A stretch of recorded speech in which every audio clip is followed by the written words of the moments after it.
Hello students, today we are starting a new chapter that is chapter 5. The topic is lines and angles. This topic is from geometry. बच्चों आपने class 6 में angles के बारे में पढ़ा होगा. Angles क्या होते हैं, टाइप्स ऑफ एंगल्स, एंगल्स की नेमिंग किस तरह की जाती है. अब इस चैप्टर में हम पेयर्स ऑफ एंगल्स के बारे में पढ़ेंगे. तो let's start the first topic that is complementary angles. Complementary angles क्या होते हैं? A pair of those angles whose sum is 90 degree.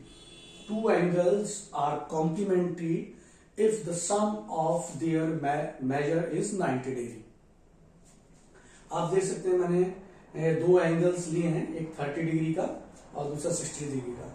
इन दोनों को हम ऐड करते हैं तो ऐड करके इन दोनों का ऐड करके ये 90 डिग्री एंगल बन जाता है, मतलब राइट एंगल बन जाता है. तो एंगल्स के वो सभी पेयर्स जिनको जोड़ देने पर, ऐड करने पर राइट एंगल बन जाए या जिनका सम 90 डिग्री हो जाए, उन एंगल्स को या उन एंगल्स के पेयर को हम कॉम्प्लीमेंट्री एंगल्स कहते हैं. Now come to the second topic that is supplementary angles.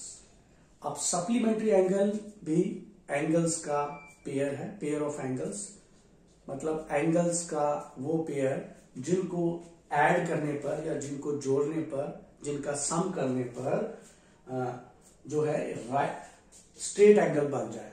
तो आप देख सकते हैं यहां मैंने दो एंगल लिए हैं, एक 60 डिग्री का एंगल लिया है और एक 120 डिग्री का. इन दोनों को जब हम जोड़ देते हैं, मिला देते हैं, तो आप देखिए 60 और 120 को हम एक कॉमन वर्टेक्स से मिला दें हम, ये इनकी कॉमन आर्म है और this is a common vertex, तो मिलाने पर एक स्ट्रेट एंगल बन जाता है. देखो 180 डिग्री एंगल बन जाता है, एक लाइन फॉर्म हो जाती है. तो इस एंगल्स के इस पेयर को हम बोलते हैं supplementary angles. Now the third type is adjacent angles. Adjacent angles को हम हिंदी में कहते हैं संलग्न कोण. संलग्न से मतलब वो एंगल्स का वो पेयर जो कि एक ही, ऐसे दो एंगल्स जो एक ही पॉइंट पे, मतलब कॉमन, जिनका वर्टेक्स कॉमन हो, एक ही पॉइंट पे बने, कॉमन पॉइंट पे बने दो एंगल्स.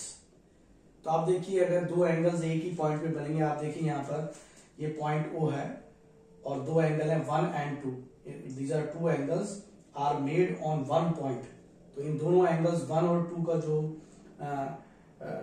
वर्टेक्स है वो कॉमन है, दैट इज O, और इसकी जो आर्म है वो भी ये कॉमन आर्म है. तो ऐसे सभी एंगल, इसमें देखिए आप, इसमें OC is common arm and common vertex is O.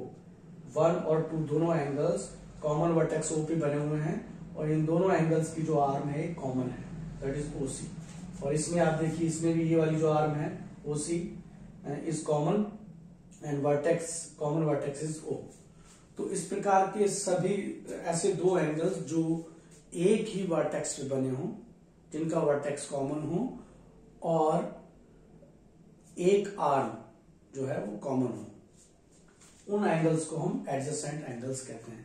जैसे कि मैं एग्जांपल दे सकता हूँ, हमारे घर में, एक घर में कई रूम होते हैं, तो बगल वाले रूम, किसी रूम के जो बगल वाला साथ वाला रूम होता है जिसकी वॉल कॉमन होती है, उसको हम क्या कह सकते हैं? Adjacent room. मतलब ऐसे दो रूम जिनकी एक वॉल, एक दीवार कॉमन हो, उनको हम एडजेसेंट रूम्स कह सकते हैं. इसी तरह एंगल्स में भी ऐसे दो एंगल्स जिनका एक आर्म कॉमन हो, जो और दोनों एंगल्स एक ही पॉइंट पे बने हो, उनको हम एडजेसेंट एंगल्स कहते हैं. तो अब इसमें आप अगर हमें एक एंगल दिया है कोई भी और उसका कॉम्प्लीमेंट्री एंगल हमें फाइंड आउट करना है, तो हमें पता है कि दो एंगल्स, दोनों का सम जो है 90 डिग्री होता है कॉम्प्लीमेंट्री एंगल्स का. तो हम दूसरा का, उसका कॉम्प्लीमेंट्री एंगल निकालने के लिए क्या करेंगे? उसको 90 में से माइनस कर देंगे. इसी तरह किसी एंगल का अगर हमें सप्लीमेंट्री एंगल फाइंड आउट करना है तो उस एंगल को हम 180 में से माइनस करेंगे. तो आई थिंक आपको ये तीनों टॉपिक्स आपको समझ में आए होंगे. Thank you.